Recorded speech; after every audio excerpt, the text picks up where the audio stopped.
Hello friends, welcome to one style cooking. நாம் இன்றைக்கி பார்க்க போகிற ரெசிபி என்னென்னு பார்த்தீங்கன்னா ரொம்பவே சூப்பரான டேஸ்டான கீரை பச்சடி தாங்க பார்க்க போகிறோம். வாங்க எப்படி ஈஸியாக டேஸ்டியாக செய்யலாங்கிறத பார்க்கலாம். வீடியோக்குள்ளே போகிறதுக்கு முன்னாடி கீழே உள்ள ரெட் கலர் சப்ஸ்கிரைப் பட்டனை கிளிக் பண்ணுங்கள். கூடவே பக்கத்தில் உள்ள பெல் ஐக்கானையும் கிளிக் பண்ணுங்கள். அப்போ தான் நான் போடுற வீடியோ எல்லாமே உடனுக்குடன் உங்களுக்கு தெரிய வரும். வாங்க இப்போ வீடியோக்குள்ளே போகலாம். ஆந்திரா ஸ்டைல் கீரை பச்சடி செய்கிறதுக்கு பார்த்திங்கன்னா ஒரு கடாயில் கொஞ்சமாக ஆயில் சேர்த்துக்கோங்க. ஒரு 3 டீஸ்பூன் போல் ஆயில் சேர்த்துருக்கேன். ஆயில் நல்லா சூடானதும் இதில் ஒரு அரை டீஸ்பூன் போல் ஜீரகம், கூடவே 3 பச்சை மிளகாய், அப்புறம் 3 பல் பூண்டு இதை சேர்த்து லைட்டாக வதக்கிக்கோங்க.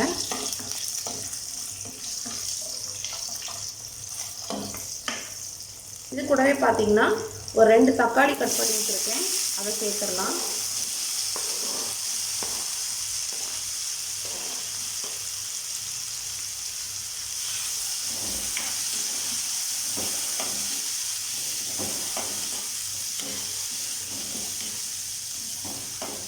தக்காளி நல்லா குக் ஆகட்டும்.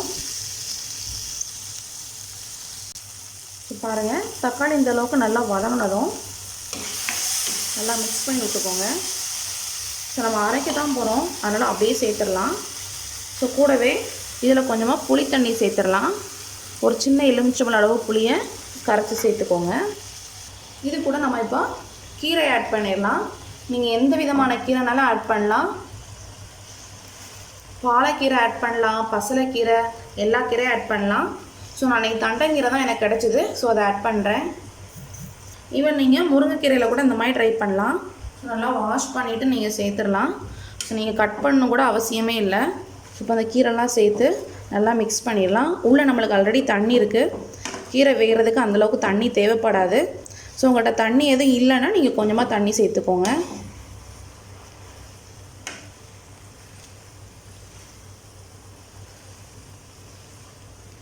லைட்டாக மிக்ஸ் பண்ணி விட்டு நம்ம இதை வேக வச்சிடலாம்.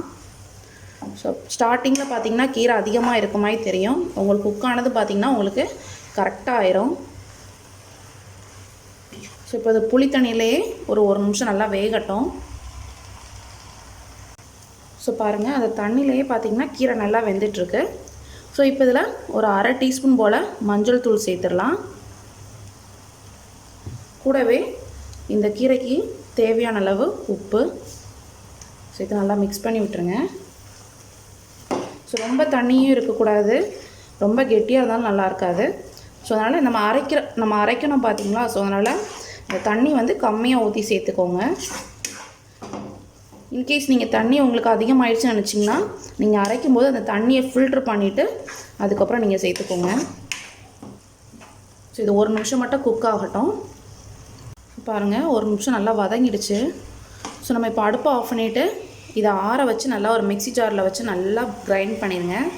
ஸ்மூத் பேஸ்ட்டாக நல்லா கிரைண்ட் பண்ணி எடுத்துடலாம். இப்போது அதே கடாயில் ஒரு 4 டீஸ்பூன் போல் ஆயில் சேர்த்துக்கலாம். ஆயில் நல்லா சூடானதும் கொஞ்சம் கடுகு பொரிய ஆரம்பிக்கும் போது கொஞ்சம் உளுந்து சேர்த்துடலாம். ஒரு 2 காஞ்ச மிளகாய் இந்த மாதிரி கிள்ளி சேர்த்துக்கோங்க. கூடவே கருவேப்பிலை,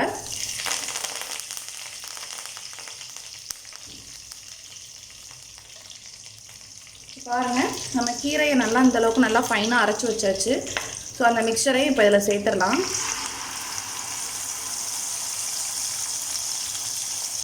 இதை சேர்த்து நல்லா மிக்ஸ் பண்ணிடலாம். நம்ம ஆல்ரெடி கீரையெல்லாம் நல்லா குக் பண்ணிட்டோம்.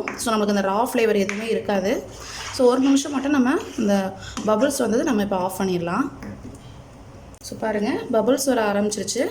இந்த ஸ்டேஜில் கொஞ்சமாக கொத்தமல்லி இலையை நல்லா கட் பண்ணி போடுங்க, ஃபைனாக கட் பண்ணி போடுங்க. அதோடய டேஸ்ட் பார்த்திங்கன்னா ரொம்ப சூப்பராக இருக்கும். இது வந்து பார்த்திங்கன்னா இட்லி, தோசை, எல்லா வெரைட்டி ரைஸ், சப்பாத்தி எல்லாத்துக்குமே ரொம்ப சூப்பராக இருக்கும். நம்ம இதாக அவ்வளோ டேஸ்ட்டாக இருக்கும்னு நினைப்பீங்க. ஆனால் இதை நீங்கள் ஒரு டைம் செஞ்சு சாப்பிட்டு பாருங்கள், அதுக்கப்புறம் தான் இதோட ருசி வந்து உங்களுக்கு தெரியும். இது ரொம்ப ஹெல்த்தியானதும் கூட.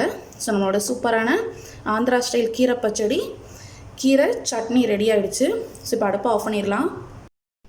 நம்மளோட சூப்பரான கீரை பச்சடி ரெடி ஆகிடுச்சு. நீங்களும் உங்கள் வீட்டில் ட்ரை பண்ணி பாருங்கள். ஸோ இதை நீங்கள் ரைஸோடு சாப்பிட்டீங்க அப்படின்னா கொஞ்சம் நெய் ஊற்றி சாப்பிடுங்க, அவ்வளோ ஒரு சூப்பரான ரெசிபியாக இருக்கும். ஸோ இந்த ரெசிபி பிடிச்சிருந்துச்சின்னா நம்ம சேனலை லைக் பண்ணுங்கள், ஷேர் பண்ணுங்கள், சப்ஸ்கிரைப் பண்ணுங்கள், மறக்காமல் கமெண்ட் பண்ணுங்கள். தேங்க்யூ.